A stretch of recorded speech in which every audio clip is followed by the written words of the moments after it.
If you're planning a move to Colorado in 2026, here are 3 things that most people overlook and pay attention because it could save you thousands and save you a ton of time as well.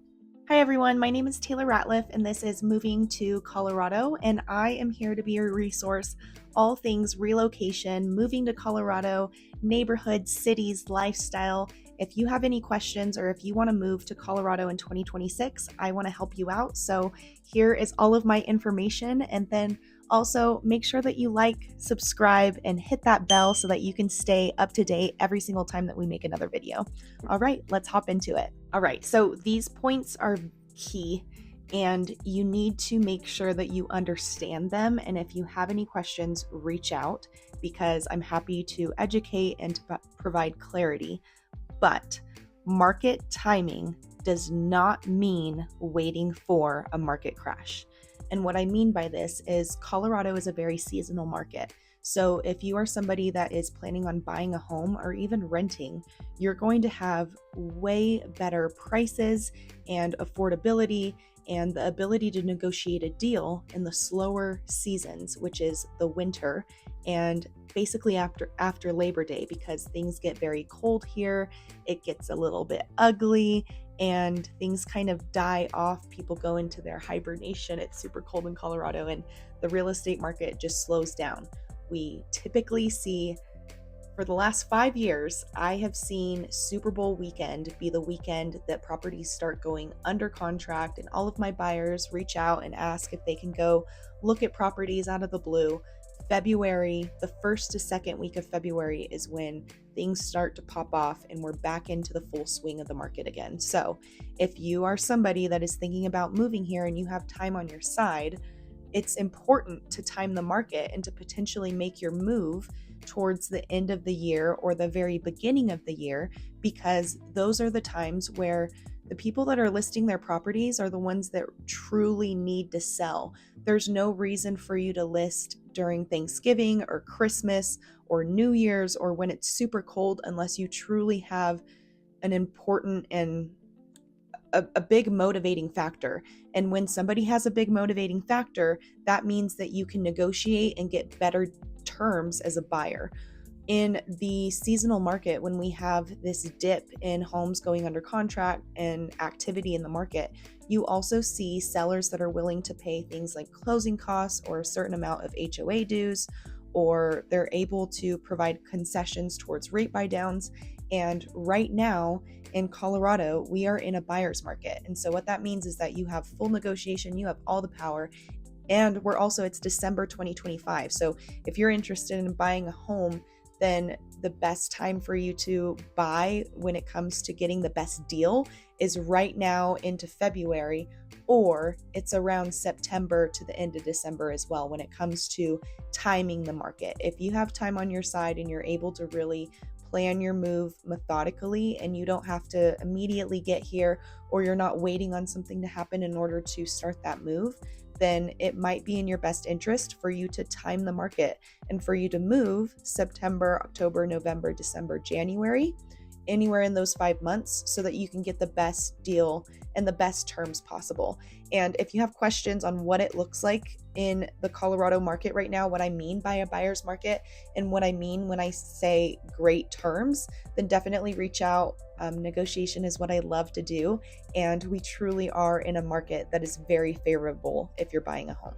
The second key point is that you're going to have new build incentives, and do not allow that to overwhelm you when it comes to looking at resale properties. So a lot of people are getting very overwhelmed when it comes to the interest rate, and it makes things very unaffordable. And so they are flocking to new build properties that fit when it comes to the finances and it fits when it comes to the interest rate, but it's not exactly the home that they want to be in.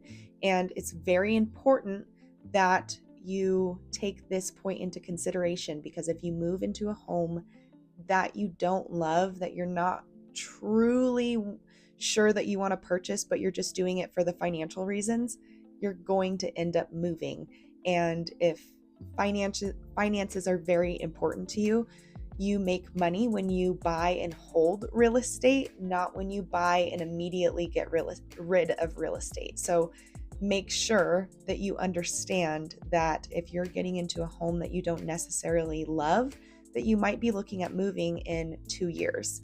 And the other thing to consider is we are in a buyer's market. And so even though there are a ton of incentives and opportunities when it comes to new construction properties, because we're in such a severe buyer's market, sellers are willing to negotiate and to give you very similar terms. And when we get concessions, we can actually use that to be used towards buying the rate down. And that's all on the seller's dime. And so we're able to get you into a very competitive rate when it comes to a resale property and not just new construction. So you can get these deals, these incentives for individual sellers when it comes to resale and new construction right now because of where we're at in the market. And it's very important that you understand this so that if a resale property is something that you want to be in and you want character, you want charm, you want a bigger yard with mature trees, it's important that we run the numbers and really understand what we can do, what we can leverage, and what we can ask for in this market to get you what you want. The last key point, and this is one of the most important. I would say all three are very important, but this one is going to determine if you're going to spend a lot of money in a couple years or if you're not. And it's that you really want to pick where you want to live with lifestyle first, not price first. And what this means is that if you end up in an area because it's more affordable and you like the price of the homes better, but it's not where you truly want to be, and you're having to commute and you're having to travel in order to get to the activities that you want to be around, and you really want to be in the mountains, but you weren't able to get into a property over there, so you're not going on hikes as much as you wanted to, you're going to end up selling. You're going to end up buying a new property, and that's going to cost you money. And so definitely keep in mind the lifestyle that you want to lead first, and then match the city and match the homes to that. Because if you want to go hiking, you want to go skiing and snowboarding, and you want deer and elk in your backyard, then you should be in Boulder. You should be in places like Netherland. You should be close to the mountains. If you're somebody that works for a tech job and you need to be in the city and you need to commute very easily to the Denver International Airport, then you should live in a suburb. If you are a mom that's coming with your family and you've got 4 kiddos, you should be in an area that has great schools and has tons of parks and activities and a good community. And so it's very important that you think lifestyle first, not price first, because if you get the lifestyle that you want to lead down, the life that you want to lead here in Colorado down, then I can help you match up the price of the homes in the areas within that lifestyle. So before I get on and on, that's what I'm here for.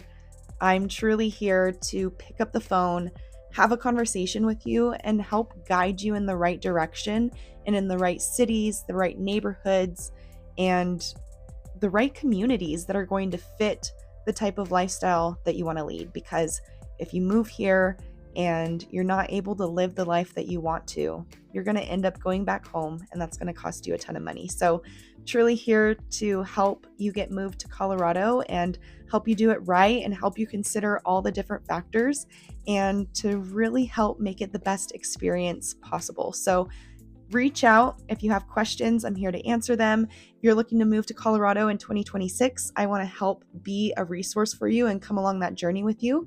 And I hope everyone has a lovely new year, and we're going to have a great 2026. And I hope you get moved to Colorado this year.